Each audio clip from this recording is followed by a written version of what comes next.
السلام عليكم ورحمة الله وبركاته.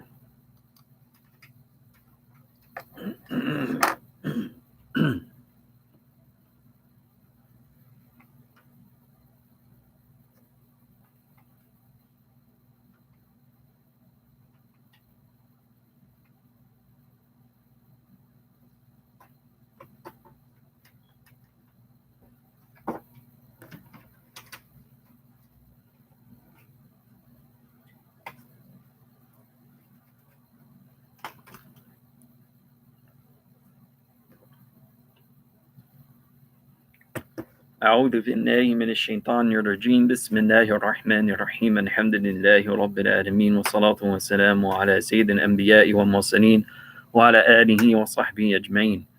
أما بعد, Alhamdulillah, we praise Allah subhanahu wa ta'ala. We thank Allah subhanahu wa ta'ala for the innumerable blessings that He bestows upon us at every instant, blessings that truly no human can appreciate. As Allah Azza wa Jal says, وَإِن تَعُدُّوا نِعْمَةَ اللَّهِ لَا تُحْصُوهَا, that if you were to try and count any blessing of Allah, indeed, there is no blessing of Allah that could be accounted for. We ask Allah subhanahu wa ta'ala to keep our hearts steadfast and to imbibe us with true knowledge and guidance in a time when confusion reigns. So we are in a situation that's very unique to many of us because it hasn't happened in our generation. And many people, of course, will be affected very adversely, mentally, and Allah forbid, some even physically, from actual illness and disease. So we ask Allah subhanahu wa ta'ala to protect us from both. There's been a lot of information out there in regards to how we should be handling ourselves in this lockdown and in the coming month of Ramadan.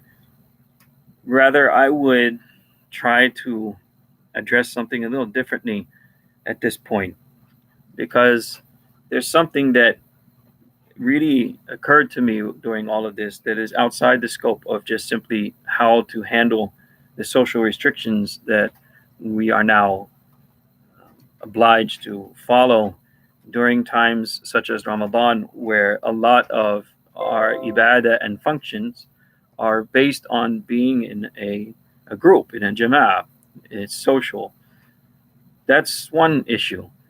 But actually, what occurred to me is that a lot of things will change after all of this is said and done. And I think that this is an opportunity for us to actually reevaluate what we are as a community. Because in reality, one of the things that we are seeing in all of this, and I don't know if this is clear for everyone as it is for me, but as just as if the Prophet ﷺ's prediction had come true when a Bedouin came and asked him about the Sa'ah, about the last hour, about the end of the world. And the Prophet ﷺ answered him by saying, إِذَا وُسِدَ الْأَمْرُ إِلَى غَيْرِ أَهْلِ فَانْتَظِرِ السَّاعَةَ, that when you see the affairs of the people being put into the hands of the incompetent, then await the hour. So he spelled out the sign of the arrival of the last day as the affairs being given to people who are not competent enough to handle them. And the reason why I'm saying that is because, a lot of the decisions that we have made in different communities, masjid boards, and even many scholars and ulama, have been based on information that has been given to us by, quite frankly, sources that no matter how professional they want to be and how much they think that they have answers, in reality, in the wide scheme of things, they don't have definitive answers. And that's a very important point, because knowledge itself is something that can be categorized. And that was done by our scholars historically, that there are certain things we know definitively, as I always said in many of my talks, what they call something as al-qata'i, something that is definitive and indisputable. There is knowledge that is dhanni, which these are basically assumptive type, or things that we assume. And assumptions can be made even on all the models that we're reading in the news of what's going to peak when, how many people will be infected, how many people will die. These are assumptions. It reminds me of a documentary I saw some time ago about the Vietnam War, where in the Pentagon they had computers in those days, but the computers that they had were relegated strictly to government and military use. So during the Vietnam War, they put in all these facts or all of this, again, data that they had into the computer to give them an idea of why things weren't going the way they expected in the Vietnam War. So, as is their game, they do everything, quantify everything down to the last T. They put in the amount of ammunition that was used, the amount of people and troops they had in the field, the amount of casualties, the amount of the enemy that they had predicted were dead, so forth and so on. They put all this information into the computer, and the result was the computer told them that you won the war 2 years ago. Right? All those facts, the result was you won the war 2 years ago. Now, we all know that wasn't the case. They didn't win the war, and it didn't take 2 years. Right? So what I'm trying to say is that, these types of the data and the things that we read, the things that we hear are to be taken with a grain of salt. I'm not saying they should be completely ignored.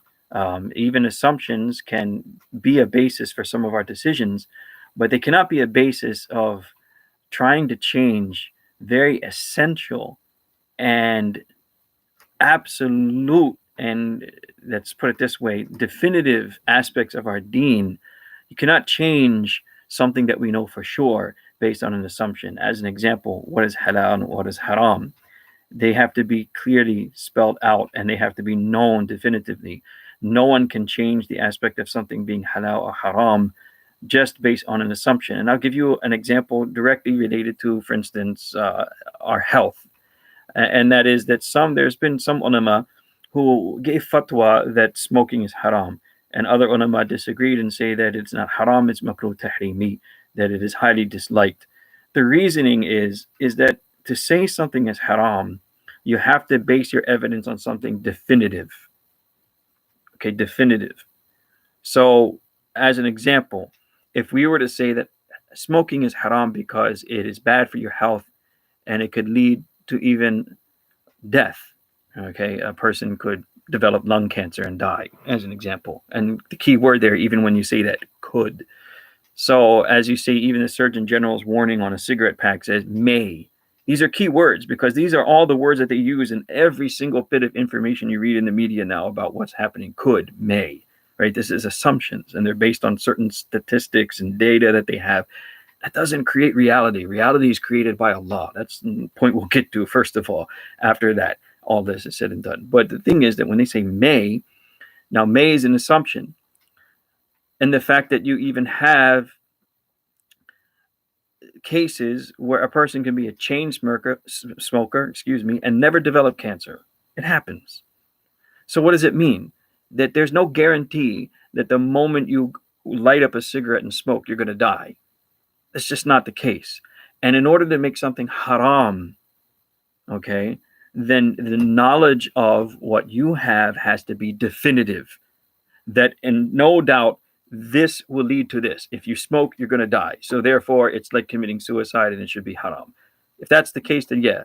But if it's not the case, then you cannot change your deen. And especially those aspects of the deen that are definitive, that are absolute, that have the status, for instance, of being fard. So see, when we use the word fard, it's just as serious as halal and haram. An obligation is not based on whims. An obligation is based on very hard evidence from the Quran and the Sunnah that reaches such a status that there is no doubt whatsoever that this obligation, we have to fulfill it. And that obligation cannot be circumvented except in when there is an absolute necessity, and you have to prove that absolute necessity. I'm just going to let you think that for about that for a while, because a lot of people in our communities, and this is no disrespect to the people who work in the medical field, and especially nowadays, they should be applauded if they have to be on the front line. It's just that one has to understand that that is a science, like all the other sciences that we have empirically, where there's very few things that we can say are absolute, especially in medicine. Where are the absolutes? Okay. There's cases of people who are well past their 70s who have recovered from COVID-19. There's cases where people in the same house, one develops the illness and other people don't. Right? All of that, if you look beyond statistics and the way that you were trained to think, are clear signs of what? That the only one who gives illness, death, or anything else is Allah subhanahu wa ta'ala. This is a basic creed that every Muslim must have. فَالتَّثِيرُ لَيْسَ إِلَّا لِلْوَاحِدِ الْقَهَّارِ جَلَّ وَعَلَى. A statement of Imam al-Dardir, rahimahullah ta'ala. This is a famous nazm or poem that was compiled and is used to this day in places like Al-Azhar, the Azhar University, to teach some of the students their basic creed. And in this statement in his poem, he says that the basic belief that we hold is that ta'thir, the ability to bring anything into effect. That is, cause and effect is one thing that we say as how we see the universe around us. There's a cause and effect. But what this is saying is that cause and effect actually is a faulty observation of the universe. If every cause had an effect, it would mean in every condition, in every case, that cause would make that particular effect happen. And that doesn't, we observe that doesn't always, it's just not the case, and especially in medicine. Not every cause has an effect. If COVID-19 was so deadly, we'd all be dead by now. So COVID-19 is just a sabab. It's a means, and it is created by Allah. Allah alone will give life or death or health or anything else. Yusibu man yasha. He will give this to whomever he wants. He will make people, he will allow people to avoid it, whomever he wants. It is for us to understand that first and foremost. That is definitive, even from a logical point of view. We don't have time for that. That's my specialty. I love talking about that aqidah, and especially from the rational point of view. But even from a logical point of view, philosophers themselves had discussed this. The causality, cause and effect, is not as foolproof as we'd like to think. Not every cause has an effect from a philosophical point of view in itself. So it is not antithetical to rationale and the human mind to understand that cause and effect is not absolute. But what is absolute is the qudra, power, and mashia and will of Allah Jalla Jalaluhu. That's absolute for us. That's number one. Second of all, in the deen, when it comes to things like what we should be doing, what is fard, what is an obligation, what is halal, what is haram, these things also are established on what we should know definitively. And we can't change those things unless and until we have something in front of us that we also know definitively.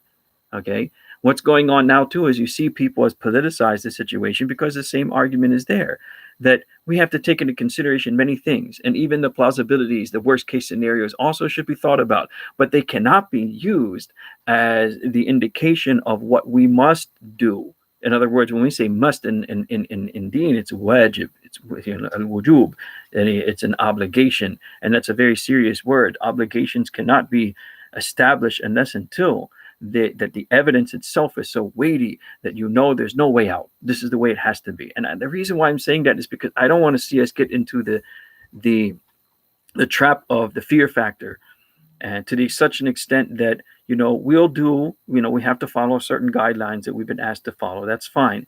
But to the extent now that we are willing to, I've seen that many of us were even jumping the gun. Even before we were asked to do such things, we did it on our own.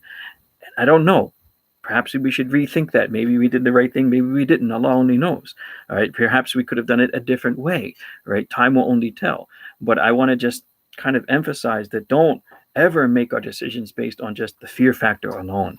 Take everything into account. Everything. Not just from an empirical point of view, that how a doctor would think about it, or how certain data that this may happen or this could happen, right? That's not the only thing to take in consideration here. The whole picture should be thought about. We should make dua to Allah subhanahu wa ta'ala to guide us, and to not allow fear of an unknown ever be a factor in allowing us to make decisions about what we do, especially when it comes to things that are the sha'air of Islam, right? That are the very outward salient features and obligations of Islam. Those things should remain intact at some level. And I believe, as far as I know, even some of the guidelines, we can still be doing that. to a certain degree. If not the whole community may not be able to participate in certain acts of worship, but at least a small group in some capacity. Because the fear is that, if we allow these things to go too far, then we could just change the deen altogether, and we don't want that. We want to keep our deen intact, even if now it is at some smaller level, but it has to be done. We should always keep our heads and realize that the ibadah that we have been given by Allah Azza wa Jal is a means of us retaining that connection, so be clear-headed and to make our decisions based on sound knowledge and guidance from Allah subhanahu wa ta'ala in a strong and resolute heart and soul.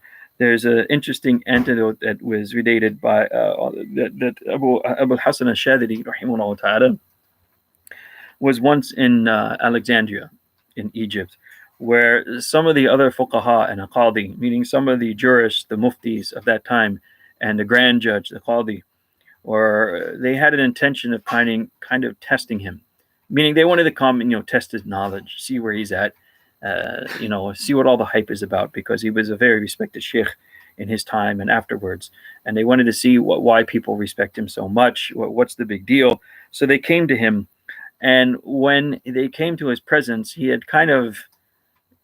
caught on to them. He observed them, and he knew what they were about to do. فَتَفَرَّسَ فِيهِمْ, meaning that he was kind of aware of what they were up to, what they were trying to do. And he said to them, Ya fuqaha, hal صَلِيتُمْ قَطُّ, that, oh, you scholars, meaning the scholars of the outward, the scholars of law, of Islamic law, those whom the community respects as being people of status, of the Mawlvi Sahabs, right?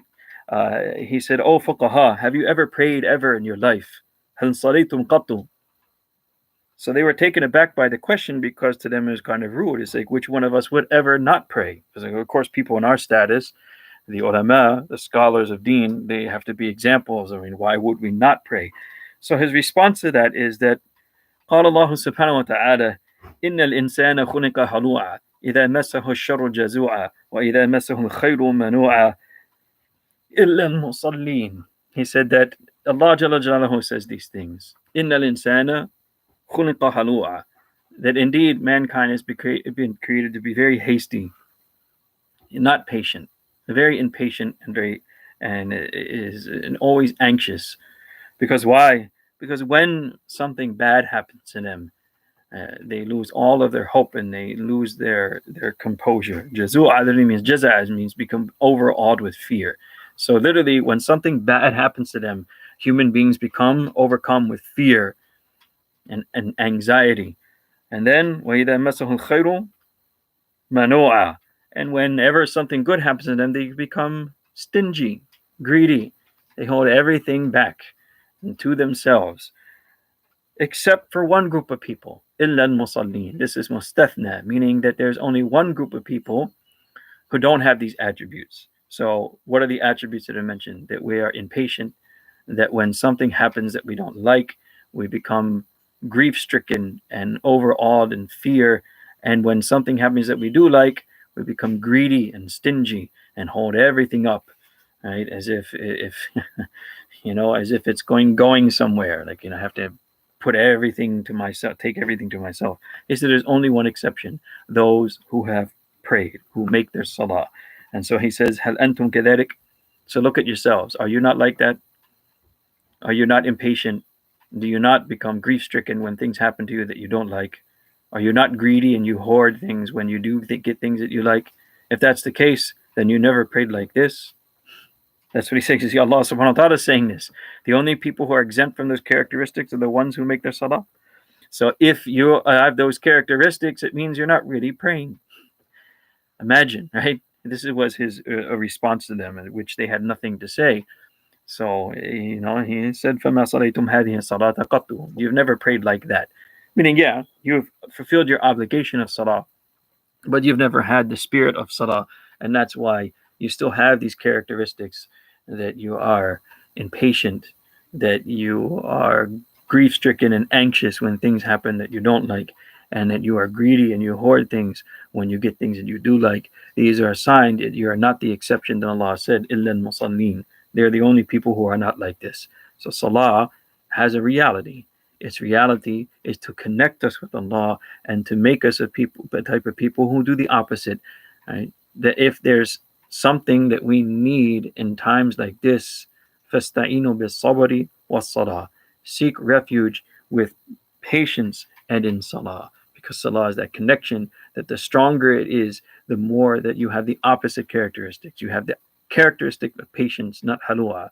You have the characteristics of not jazua, but if something doesn't happen that you don't like, you are actually hopeful for better days, فَإِنَّ مَعَ الْعُسْرِ يُسْرًا, and also that in that there is reward. In patience or being afflicted by something, there is a reward from Allah Azza wa Jal. And then after that, of course, that if something good happens to you, then you are a person who is very generous with the good that has been given to you. فَأَمَّا السَّائِلَ فَلَا تَنْهَرْ. As Allah subhanahu wa ta'ala reminded the Prophet ﷺ, just as you had nothing and you were given wealth and you were given prosperity, so then those who ask, do not turn them away. That is a sign of the gratitude. It is a sign that you are not of those people. إِذَا مَسَّهُ الْخَيْرُ مَنُوعًا, that when you have something good happening to you, then you become greedy. And I wanted to get to another point. I'll leave that point maybe for another time. But this is something I wanted to relate to all of this, is that one thing is to not base our decisions on, assumptions, but facts. Okay. And part of that, what I'm saying is that right now, what we see is that in this climate, people are just really making decisions, and I'm not going to take any sides in which in politics of our nation right now, but and because you'd be surprised which side I'm taking at the moment, but we cannot make our future based on assumptions, but we have to trod on with firm faith in Allah. And the only way to do that, to be honest with you, is that we have to start reevaluating what we are as a community, because we really need each other now more than ever. Okay, in many ways, we are people that have been given the truth, and we have to remember that. Here Allah subhanahu wa ta'ala also says, وَإِن يُرِيدُوا أَن يَخْدَعُوكَ فَإِنَّ حَسْبَكَ اللَّهُ وَهُوَ الَّذِي أَيَّدَكَ بِنَصْرِهِ وَبِالْمُؤْمِنِينَ. He says to the Prophet ﷺ that if some of these people are to try and betray you, then Allah is more than sufficient. He is absolutely 100% more than sufficient for you. And because He is the one who has assisted you from before, meaning He has protected you and assisted you whenever people tried to harm you. And also the last part of the ayah, which is the last point I'll make, will be mu'mineen, and through the believers themselves. As if to say, if you understand the ayah, that the believers also are part of what Allah uses when they are together, and when they are there for each other, there is divine assistance. In other words, it's like saying that the divine assistance comes to you also through the medium. The ba here is it means through the medium, okay, through the medium of the believers, that through us and our communities we can find divine assistance. Okay, we can find it. It is there. We have everything we need. From the knowledge of our deen is here now. Okay, we don't have to go anywhere else. The capacity, even all these people we have who work in the medical field, all these people we have who have money, who have capacity to do so many things, instead of waiting for other people and their handouts and their ideas and what they think should be going on when they just don't have a clue. We know everything's from Allah, and we know assumptions cannot be enough to base what we do, right? If we're not there for each other, where will a divine assistance come from? This is إِنَّ اللَّهَ يُحِبُّ الَّذِينَ يُقَاتِلُونَ فِي سَبِيلِهِ صَفًّا كَأَنَّهُمْ بُنْيَانٌ مَرْصُوصٌ. Indeed, Allah loves those who fight in battle in ranks, tightly knit ranks, who are like a solid, like a wall. What does that all mean? It means that Allah loves the people, the believers, who unite with each other and support each other as if they were inseparable. كَأَنَّهُمْ بُنْيَانٌ مَرْصُوصٌ. It is those people whom Allah loves. It is those people whom divine assistance comes to in Yadullahi ala Jama', right? The hand of Allah, so to speak, is with the group. It is those people. So we have to start thinking about that. Although right now, maybe because of certain guidelines, we can't do that physically. But at least mentally, when we get out of this bi'idhnillah, we should think that we can handle our own affairs to a certain extent. I'm not saying to be, reactive or anything like that, but we used to rethink about how our communities are. I used to say that there's, in North America, we have not communities, but a loose knit of individuals or families that at once in a while come together for social gatherings, but not really a community. A community we have to be giving to each other right now, right? Even if we can't do it physically, dispersing knowledge, learning, dispersing our economic resources, helping each other. If you can't have an iftar in Ramadan, why not cook for a family may need it and get it, delivered? People can deliver from restaurants, right? So these are small things, but things we have to start thinking about, that the community needs to be able to handle their affairs in such a way. You cannot make people who have no idea what's going on, who are more confused than you can ever imagine. Just look in the news every day and say that they have no idea. You have Allah. You should know, as I said, as a matter of aqidah, that all of this is happening from Allah, and you have the answers. Our deen is clear cut. We have our obligations. We know how to perform them. We know what to do, and we have everything that we need, even as a community, in terms of skill set and everything else.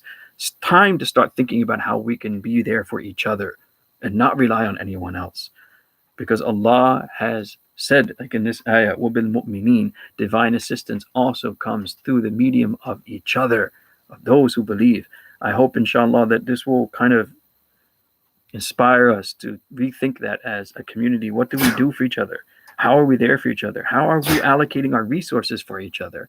And how are we helping each other make the right decisions about what is good for us and what is good for our deen? It's something we really need to think about, because Allah forbid things like this may happen again in the future, maybe worse, maybe less, we don't know. But you always have to be prepared. Preparation is not against tawakkul. Aqilhan wa tawakkal ala Allah. Tie your camel and trust in Allah. So we ask Allah subhanahu wa ta'ala to try to get our minds and hearts in that direction, where we can think more of a community and how we can be there for each other at particular levels. We can all organize that now, even if we can't be there physically. Organize a khatam of Quran on Google, right? Or whatever, Organize a family, if you will, like families delivering food and medical needs to people that we know out there in the community that are vulnerable. Organize our money, organize talks like this, not just talk about classes.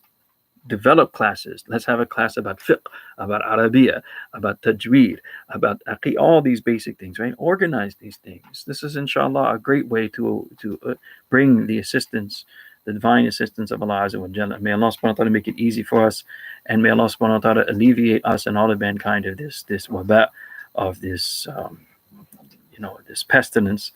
And we ask Allah subhanahu wa ta'ala to make mankind better after all of this, meaning not just that it goes away, but that they learn lessons and change their habits and their ways to become better people. And we ask Allah subhanahu wa ta'ala to do this, and to do it in the sanctity of this time in Jummah, when du'as are accepted. وآخر دعوانا أن الحمد لله رب العالمين. جزاكم الله خيرا كثيرا. السلام عليكم ورحمة الله وبركاته.